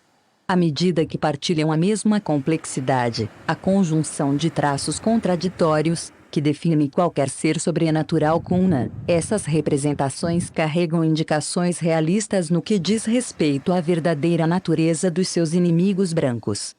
Longe de serem sintomas de uma perda de identidade, ou de uma iminente submissão a valores modernos, estrangeiros, essas representações indicam que a memória social desses grupos ainda é, a despeito das aparências, muito viva. Ambiguidade ou, mais precisamente, a capacidade de representar crises sociais e individuais através do paradoxo, um termo por meio do qual definimos a coexistência de aspectos conflitantes e contrários da mesma situação, é uma força, não uma fraqueza das imagens rituais Cuna. De um ponto de vista mais geral, esses fatos sugerem que existem pelo menos dois modos de construir memórias sociais. Um opera através da narração e renovação contínua de uma série de histórias. O outro, sempre vinculado à elaboração da memória ritual, tende a criar um número relativamente estável de imagens cada vez mais complexas, cada vez mais carregadas de significados e cada vez mais persistentes ao longo do tempo. Dois aspectos desse último modo de produzir memórias emergiram aqui. Antes de mais nada, essas imagens são sempre construídas em um contexto ritual. Elas são vistas, de uma perspectiva warburgiana. Cosmologia, crise e paradoxo 148. Como etapas em uma sequência de representações rituais, as estatuetas brancas Cuna são impensáveis sem os cantos e sem a cosmologia elaborada que os cantos evocam na tradição Cuna. Em segundo lugar, devemos sublinhar que a representação dos homens brancos é sempre percebida como um dos aspectos e, poder-se até dizer, um aspecto contingente, do mundo sobrenatural Cuna. Os espíritos tornam-se brancos entre outras coisas. Ser branco é apenas uma das transformações possíveis, e os espíritos fazem isso mantendo sua essência fundamental, que é estarem continuamente engajados em uma metamorfose orientada ritualmente. Resta pouca dúvida de que a emergência dos espíritos do branco nas práticas xamânicas Kuna refere-se a uma longa série de conflitos violentos em que se enfrentaram índios e os agressores vindos do Ocidente. Entretanto, uma vez inseridas em uma tradição ritual, as histórias do passado desfazem-se e se condensam em imagens complexas. Dois processos parecem operar na elaboração dessas imagens. Um tende a obliterar o fato externo para inseri-lo em um arcabouço conceitual indígena, a cosmologia do mundo sobrenatural. O outro segue um caminho simétrico, usa as ambiguidades da cosmologia para representar aspectos proeminentes dos recém-chegados. O resultado é um elaborado, e ritualmente poderoso, engrama da tradição ritual, e torna-se uma parte significante da memória social. A maneira pela qual a memória ambígua do branco se estabelece na tradição Kuna revela, então, uma dinâmica similar à que foi proposta por Freud a respeito da elaboração psicológica do trauma. Essas imagens operam como traços mnemônicos, elas evocam o passado por meio da exploração xamânica do sofrimento, mas elas o tornam presente sem representá-lo através de uma narrativa. Emmerich, 1994, mostrou quão fundamental foi, para os primeiros trabalhos de Freud, o estudo dos diversos modos pelos quais o passado pode causar dor no presente. Nesse sentido, o próprio sintoma é concebido por Freud como um símbolo do passado. O estudo de algumas imagens cruciais da tradição Kuna mostra como um símbolo complexo, enraizado na representação de uma experiência traumática, pode operar como um traço mnemônico de um passado que sempre retorna. Uma imagem do passado relembrada ritualmente, que segue estritamente a definição de trauma, uma reminiscência que, ao mesmo tempo que se recusa a emergir completamente à consciência, se recusa igualmente a seguir seu caminho e cair no esquecimento. As imagens dos homens e mulheres brancos, com seus grandes chapéus, colares, camise. Cosmologia, Crise e Paradoxo 149. Carlos Severi é membro do Laboratório de Antropologia Social do Colégio de France. Realizou pesquisa de campo entre os Kuna do Panamá e publicou La Memoria Rituale, 1993, sobre o xamanismo Kuna. Com Michael Seman escreveu um estudo teórico da ação ritual, Naven, ou Le Dunir Avoir, 1994, cuja segunda edição, em inglês, chama-se Naven, ORTHEOTER Self. A Relational Approach to Ritual Action, 1998. Tas pintadas e calças, esculpidas grosseiramente em pau de balsa pelos xamãs Kuna, uma vez recolocadas na paisagem sobrenatural que as situa, simultaneamente, aqui no corpo e lá à linha do horizonte, revelam essa tensão melhor do que qualquer história. Recebido em 14 de junho de 1999. Tradução, Kátia Maria Pereira de Almeida. Notas. Ricoeur, por exemplo, escreve: o tempo não se torna humano senão na medida em que é articulado sob um modo narrativo, e o relato não atinge sua escenificação primeira, senão quando ele se torna uma condição da existência temporal. 1983, 105. 2. Uma das objeções mais comuns em relação ao estudo das imagens nesse contexto diz respeito ao que poderia ser denominado de pobreza semiótica peculiar à linguagem icônica. Nunca confundam desenho com um texto, prevenia apropriadamente Gombrich no seu famoso livro THS of Order, 1979, o modo de produzir significado de um desenho, argumentava o grande historiador da arte, é totalmente diferente daquele do signo. Um desenho deve ser apreciado livremente de modo estético, um signo deve ser decifrado a partir de regras implícitas. Gombrich 1979, 362. Como consequência, a comunicação através de signos tende a ser mais fácil e precisa, enquanto a comunicação por imagens é difícil, sempre arbitrária, inevitavelmente vaga. Severi 1997.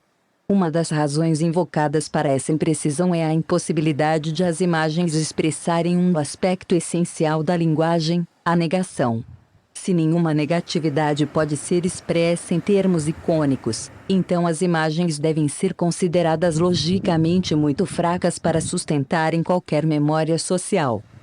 Cosmologia, Crise e Paradoxo 150. 3. Os trabalhos de Georges Devereux e Gregory Bateson são certamente, por diferentes razões, as tentativas mais competentes e bem-sucedidas de desenvolver uma abordagem do estudo dos fatos sociais capaz de enriquecer as ideias de Freud. 4. Ver, P.S. Shapiro, 1983-93, que trabalhou com especialistas com entre 1971 e 1976, os Nushukana, figuras ou estatuetas rituais esculpidas em pau de balsa, medem normalmente um pé de altura e são esculpidos quase invariavelmente para se assemelharem a não-índios. 5. Os estudos de Stoller dedicados ao movimento Alca, 1984-1989, são memoráveis e intelectualmente instigantes. Os membros desse movimento, que começou entre o Songhai na Nigéria Francesa e em Gana Britânica por volta de 1925, dançavam e ficavam possuídos pelos espíritos dos administradores coloniais. A reação das autoridades coloniais consistia em reprimir o movimento e aprisionar tantos membros do Alca quantos fosse possível capturar. 6. Os índios Kuna vivem hoje no arquipélago de San Blas, no Panamá. A maiúsculo. Nação Kuna conta com cerca de 27.000 a 30.000 pessoas, que falam uma língua tradicional pertencente à família Chibcha, ou Mer 1947-1951. Um pequeno grupo Kuna, que ainda rejeita qualquer contato com o homem branco, vive na região Chucunaque da Floresta do Oriente, próxima à fronteira com a Colômbia. Os Kuna são basicamente agricultores tropicais. Em seu breve levantamento histórico, Stout, 1947, especula que a sociedade Kuna, uma das primeiras a entrar em contato com os homens brancos depois da descoberta do continente americano, era rigidamente estratificada e dividida em 4 classes: líderes, nobres, cidadãos e escravos. Hoje, o poder político é controlado pela Umaket, uma assembleia que reúne todos os homens adultos da aldeia, apoiada por um número variável de líderes eleitos, Sailacan. O sistema de parentesco Kuna é bilinear, o chore local e baseado em uma exogamia estrita, Hall 1976. 1986. Um levantamento preliminar da bibliografia sobre os Kuna pode ser encontrado em Kramer, 1970, Hall, Serzer e Shapiro, 1980, Serzer, 1983. 1990, Severi, 1993. 7. Um estudo comparativo dessa representação do branco entre os índios americanos ainda está por ser feito. Os trabalhos de Basso, 1966, e Erickson, 1996, constituem 2 exemplos interessantes. 8. Uma primeira versão desta seção foi apresentada no Congresso sobre Paisagens Sobrenaturais, realizado na Universidade de Heidelberg, em novembro de 1995. 9. A respeito deste canto, dedicado à terapia daquilo que os Kuna chamam loucura, ou doença mental, Ver ou Mer a 100, 1958, Severi, 1982. 1987. 1993. 10. A respeito desses comentários, ver Severi, 1982, 33 a 34. 11. A respeito dos videntes e xamãs na tradição Kuna, ver Severi, 1987. Cosmologia, Crise e Paradoxo 151. 12. O nome deste espírito em Kuna é Nelio-Kuhuar, que quer dizer literal mente tronco leve, o vidente. Ele é sempre referido no texto pelo termo Kelo, tio, literalmente, que se aplica a pessoas adultas e respeitáveis. O termo nele, vidente, designa os heróis culturais da mitologia Kuna. 2. Um adivinho a quem é atribuída a tarefa de estabelecer um diagnóstico. 3. Os espíritos auxiliares do xamã cantor, representados pelas estatuetas de madeira durante o ritual de recitação dos cantos. A respeito desses tópicos, ver Severi, 1987. 13. O significado literal da palavra Cunnacalu, traduzida aqui por aldeia. Como só é ocorrer na literatura antropológica dedicada aos Cunna, é cercado, cerca. A cerca da cabana tradicional Cunna também é chamada de Calu. A respeito desses temas, ver, Pes, Rahera, Cardalha de Shrimpf, 1974.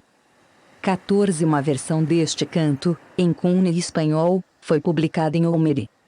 Moacem, 1963. 15. Depois que os pranteadores se vão, o último ato dos coveiros é prender uma corda a uma das estacas da rede e esticá-la até o outro lado do rio. A primeira pessoa que subir ou descer o rio deve cortá-la. Stalk, 1947, 40. Esse rito é repetido por 3 dias consecutivos após a morte, além do 9º dia do primeiro mês e do 30º dia dos próximos 6 meses.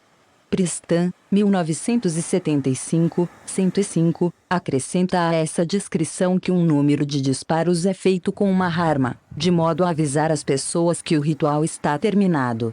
Pristan também menciona 2 aspectos desse ritual que eu não estou analisando aqui: a partilha da comida com as pessoas mortas e a oferenda de sementes de cacau aos espíritos. Pristan, 1975, 106. 16. Este canto foi publicado originalmente, em uma versão incompleta, em Omeri Lacem, 1947, e então em uma versão nova e completa em Omeri Lacem, 1953. 17. Sobre os conceitos Cunna relativos ao princípio vital, Purpa, significando duplo, Nika, força física, Kurkin, força espiritual ou influência, ver Severi, 1987. 1993. 18. Aqui eu corrijo a tradução de Omeri Lacem, o barco do estrangeiro. A palavra Cunnawaca tal como usada aqui se aplica apenas aos brancos. 19. Outra expressão para designar o sexo feminino. 20. Esse significado é confirmado também pelo simbolismo usado nos rituais de iniciação femininos, nos quais uma corda de algodão designa um cordão umbilical. Pristan, 1975, 52. Em outro canto, aquele narrando as origens de Tronco Leve, os fios são sempre identificados com a matriz genital da primeira mãe. Valascas, 1992, 702 e SS. 21. O significado ritual das folhas de banana selvagem é bem ilustrado por Shapiro, 1983, 401 a 403. Cosmologia, Crise e Paradoxo, 152. 22. Stout escreve, entretanto, que o céu Cunna tem também 8 camadas. Os Cunna concebem o mundo como um plano terrestre no qual as pessoas vivem, com um céu de 8 camadas invisíveis acima e um submundo de 8 camadas abaixo. Stout, 1947, 40. 23. Lovejoy, 1936, reconstruiu as origens e a evolução desse conceito no seu clássico A Grande Cadeia do Ser. Para um debate contemporâneo sobre essa questão, ver, Pes, Premack e Premack, 1994. Uma primeira discussão desse assunto pode ser encontrada em Severi, 1982. 24. Se essa cultura é vista como a mesma cultura dos humanos, uma espécie de imagem refletida projetada nos reinos vegetal e animal pela sociedade, como Viveiros de Castro, 1996 argumentaria, ou se, ao contrário, a sociedade concebe o mundo natural como uma cultura diferente, e, normalmente, uma questão de variação cultural. O caso Cunna corresponde mais a esta última hipótese. 25. Contrariando o que Omeri e Lacem escreveram, não existe nenhum modo de traduzir esse texto fazendo referência a uma doença obscura. Omeri e Lacem, 1963, 27, nota 1. O texto Cunna, a saber, a expressão Nikulu e Karko e Nasatimu Shupi não deixam dúvida a respeito do significado dessa passagem. Nekulu sempre significa sob a terra, e a mesma expressão Kalu e Karkoenai aparece no canto do demônio com o mesmo significado. A aldeia está coberta de nuvens. Gomes e Severi 1983, 152 a 153. 26 Toilencuna, Lurucalis e Torquatus na denominação científica, Baco. Rau é uma designação comum para pássaros caprimogídeos. A espécie referida é conhecida em português como tuju. NT. 27 Trabalhar, neste caso, significa manter relações sexuais com. 28 Os Nuxumar são os espíritos auxiliares do xamã Kuna, que representam, geralmente, embora nem sempre, árvores ou espíritos vegetais. 29 Eu coletei este texto, traduzido aqui do Kuna, durante minha expedição de 1982 à aldeia de Mulatupu. Cosmologia, Crise e Paradoxo 153. Referências bibliográficas. Basso, Kit 1966. TH Gift OF Shani NG Woman. Bureau of American Indians Bulletin, 196, 76. 1979. Portraits of TH Whiteman. Linguistic Plays on Cultural Symbols Among TH Western Apache. Cambridge, Cambridge University Press. Brunner, Jairo 1990. Acts of MENG. Cambridge, Harvard University Press. Shaping, em 1983. Curing Among TH Samblas Kuna. Ph.D. Dissertation, University of Arizona. Erickson, Felipe 1996. La Griffe des Ayeux. Marquages Corporeus chez les Matis d'Amazonie Brésilienne. Paris, Peters. Freud, Sigmund 1965, 1917. A General Introduction to Psychoanalysis. New York, Washington Square Press. Gombrich, 1979. TH Essence of Order. A Study in TH Psychology of Decorative Art. Oxford, Phaidon Press. Gomes, L.C. Severi, Carlo 1983. Nia e Cala, Los Pueblos del Camino de la Loucura, texto com une tradução espanhola. Amerindia, Revue d'Ethnolinguistique Amerindienne, 8, 129 a 179. Herrera, L., Cardali, M. de Shrimpf 1974. Mitologia Kuna, Luscalo. Revista Colombiana de Antropologia, XVI 201 a 248. Olmer, News 1947. A Critical and Comparative Grammar of THE Kuna Language. Gonteborg. 1951. Una Chrestomati. Etnologiska Studier. Gonteborg, Etnografiska Museet. Ilassen, Henry 1947. Muikala ORTHYOF Mu. Akura Samanistic Chant. Etnologiska Studier.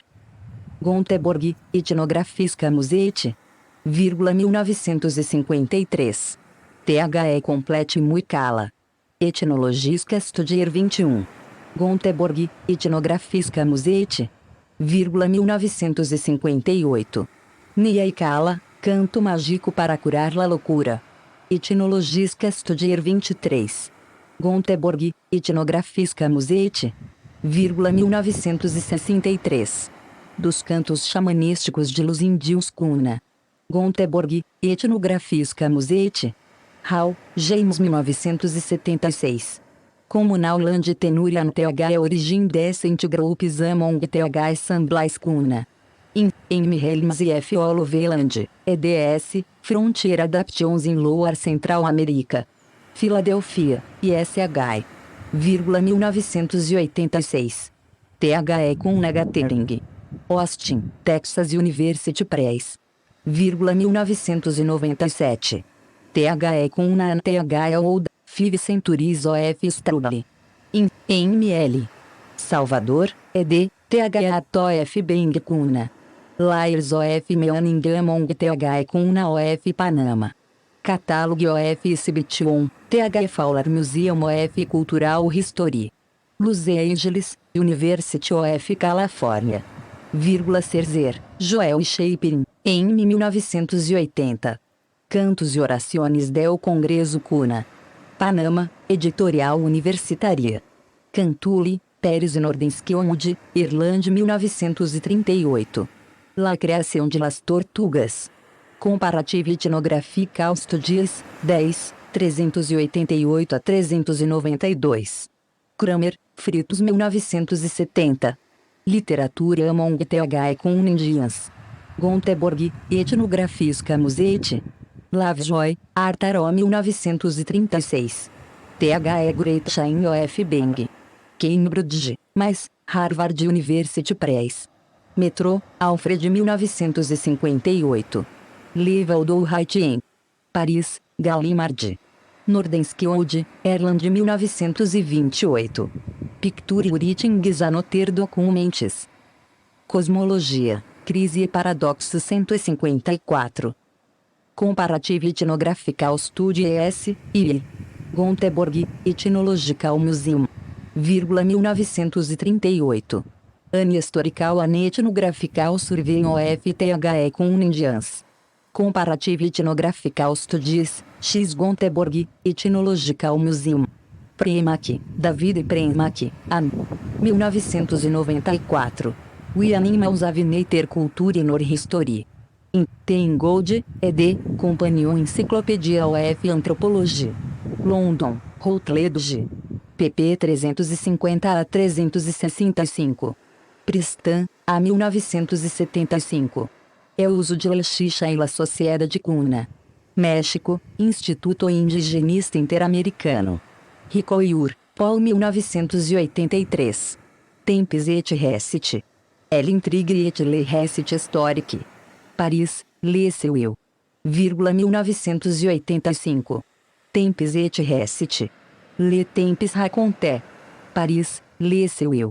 Roth, Michael 1994. Freud usa na Abuse of THE Past. Em Mirot, ed. Rediscovering History, Culture, Politics, and THE Psyche. Stanford University Press. Salvador, Marilyn, ed. 1997. THE Art of Bang Cuna. Layers of Mening Among THE Indians. Los Angeles, UCLA Museum of Cultural History.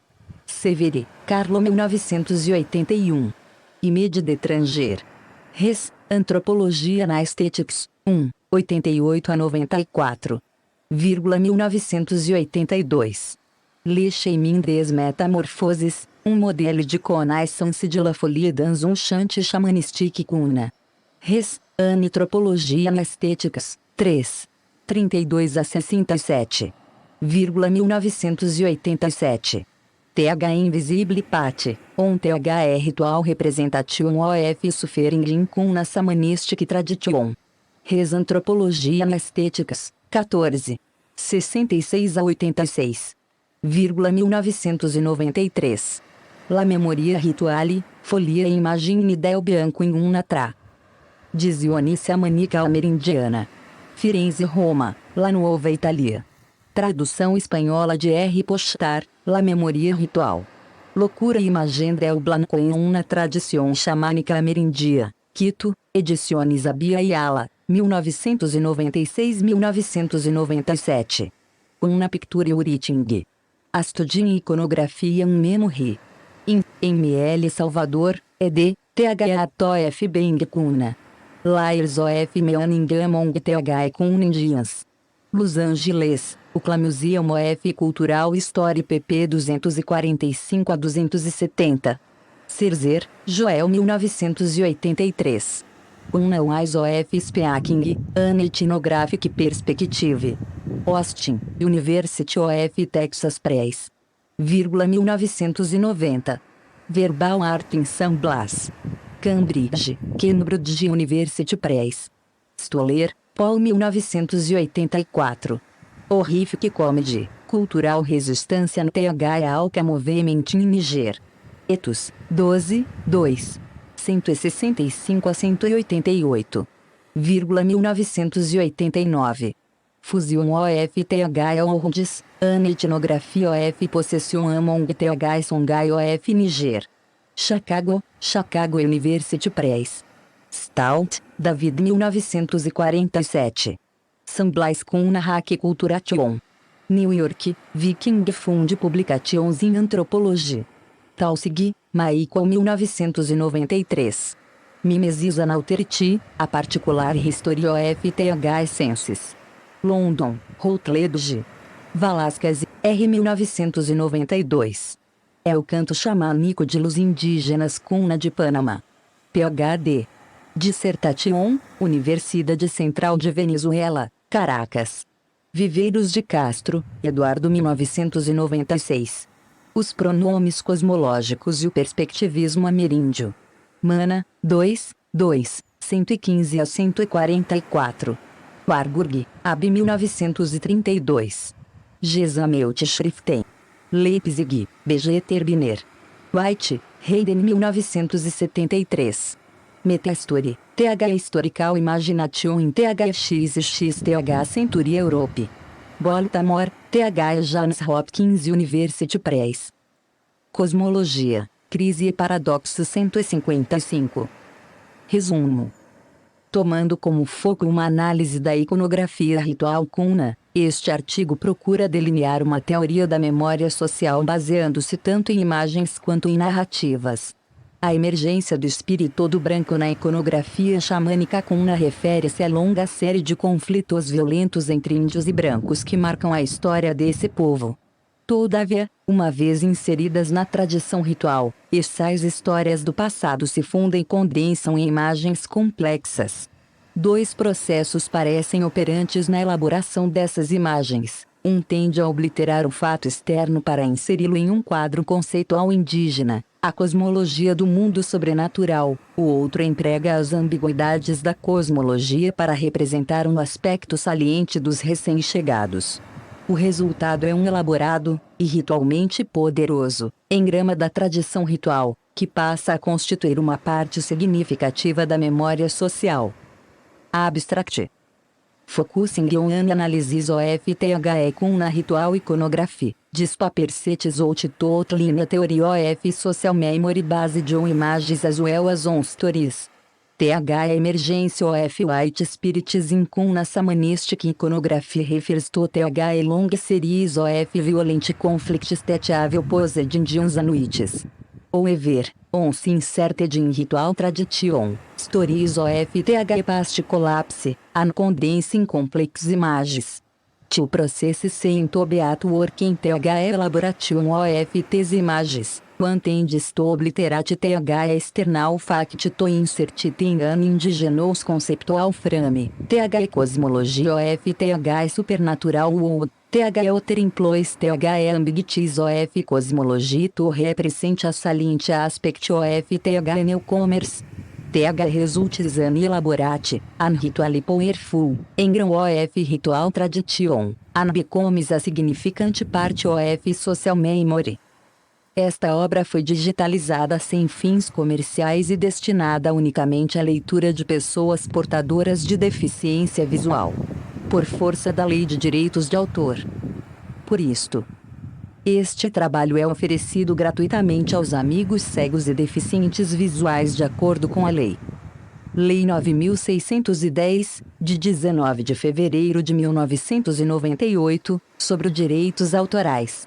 Alteração, atualização e consolidação da legislação. Título I, dos direitos do autor. Capítulo IV, das limitações aos direitos autorais. Art. 46 não constitui ofensa aos direitos autorais, e, a reprodução. D. De obras literárias, artísticas ou científicas, para uso exclusivo de deficientes visuais, sempre que a reprodução, sem fins comerciais, seja feita mediante o sistema Braille ou outro procedimento em qualquer suporte para esses destinatários. O vínculo entre os vários tipos de narrativa e a construção de memórias sociais tornou-se óbvio para historiadores, antropólogos e cientistas sociais em geral, com os trabalhos de Paul Ricoeur, dentre outros autores. Se, como Ricoeur argumentou brilhantemente, narrar uma história não é apenas um modo de recordá-la, mas também um meio para refigurar a nossa própria experiência de tempo. Ricoeur 1983, 9. A narratividade deve ser considerada não somente como um estilo literário particular, mas também como uma forma de existência da própria memória. Com base nessa perspectiva, muitos historiadores, assim como alguns psicólogos, White 1973, Brunar 1990, têm sido tentados a argumentar que nenhuma memória é imaginável sem um arcabouço narrativo. A relação da memória social com as imagens é menos clara. Ao longo de quase toda a sua vida, Abby Warburg, 1932, tentou esboçar uma teoria geral da memória social baseada tanto em imagens quanto em textos. A ênfase que ele colocou nas relações complexas entre símbolos visuais e significado, na necessidade de considerar uma pintura ou um objeto esculpido como um mero elemento em uma série de representações que devem envolver necessariamente ações rituais, textos, tradições orais ou até simples imagens mentais, bem como sua visão a respeito da análise da memória social como um meio para estudar a vida social dos símbolos, certamente são passos decisivos que apontam na direção de uma nova abordagem dessa questão. Entretanto, as ideias de Warburg sobre a memória social foram pouco exploradas desde a sua morte ou, pelo menos no campo da antropologia social, ainda há muito por fazer para que seja possível compreender como uma tradição cultural pode basear-se em imagens. 2. Um terceiro problema envolvido no tema deste artigo refere-se à representação da experiência traumática. A análise do trauma como um fenômeno que afeta a percepção e a memória, e como um processo cosmologia, crise e paradoxo, da imagem de homens e mulheres brancos na tradição xamânica cuna. Carlos Severi. Mania 6, 121 a 155, 2000. Psicológico que gera sintomas dolorosos, foi obviamente um dos primeiros passos para a descoberta do inconsciente por Freud. Todavia, como Freud apontou desde logo em sua obra, o trauma não provoca apenas reminiscências dolorosas. Ele pode colocar em perigo a própria memória, enquanto o processo estreitamente relacionado com a construção e a sobrevivência do ego. Nesses casos, nenhuma história sobre a experiência traumática pode ser contada, uma espécie de lacuna, ou uma imagem enigmática. Aparece a consciência como um substituto complexo e persistentemente enganoso da reminiscência. Freud 1965, 1917, 275. Assim, qualquer tentativa de reconstrução de uma representação narrativa do passado, seja ela fiel ou não, tem que lidar com imagens desse tipo. O ponto crucial aqui é precisamente a relação entre imagem e narração. De um ponto de vista metapsicológico, a emergência dessas imagens como traços mnemônicos parece substituir, se não mesmo evitar, a narração da reminiscência. Como resultantes de um processo psicológico, elas parecem ser mais efetivas que a linguagem, uma vez que registram alguns aspectos da recordação em situações nas quais nenhuma palavra pode ser dita. Entretanto, o fato de elas testemunharem algumas elaborações psicológicas da reminiscência, não significa que revelem meramente a verdade dos fatos recordados. Essas imagens impedem justamente a transformação da experiência subjetiva do tempo em uma narração, recite, que é, segundo Ricoeur, uma das etapas decisivas para a formação da memória. Ricoeur 1985, 9. Que essas representações devem ser tratadas como traços mnemônicos e não como representações precisas, foi uma das primeiras descobertas atribuídas à teoria psicanalítica dos sintomas.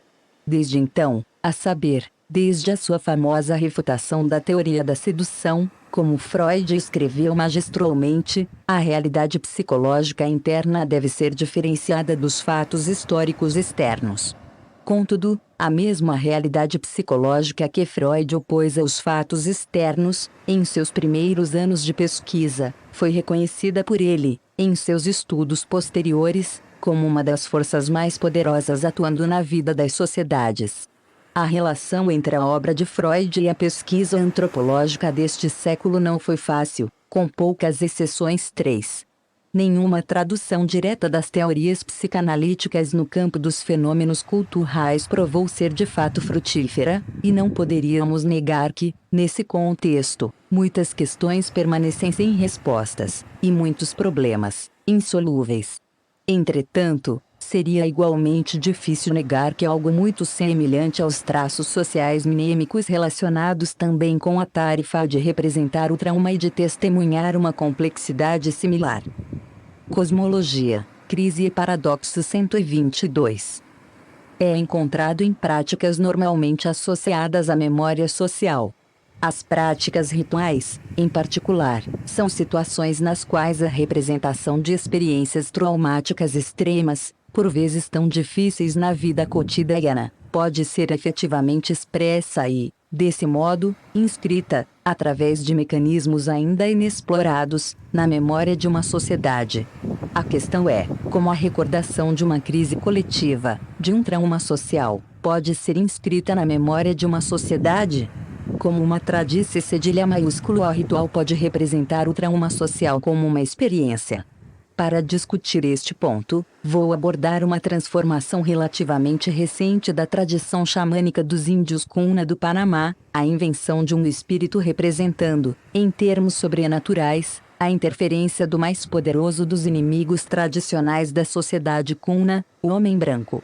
A história do encontro entre o homem branco e os Cuna foi brilhantemente resumida por James Hall, 1997, habitando uma região de grande importância estratégica. Os Cuna viram-se enredados em esquemas de guerras de outros povos, tentando negociar com ou aliar-se a um dos lados sem abrir mão de sua independência. Repetidamente missionarizados e subjugados, a cada vez rebelaram-se e libertaram-se, até mesmo no século XX, Hall 1997, 85. Desde o começo do século XVI, os Cuna resistiram bravamente às diversas tentativas de colonização. Muitas histórias da tradição oral Cuna falam dos episódios notáveis dessa sucessão de agressões externas, tentativas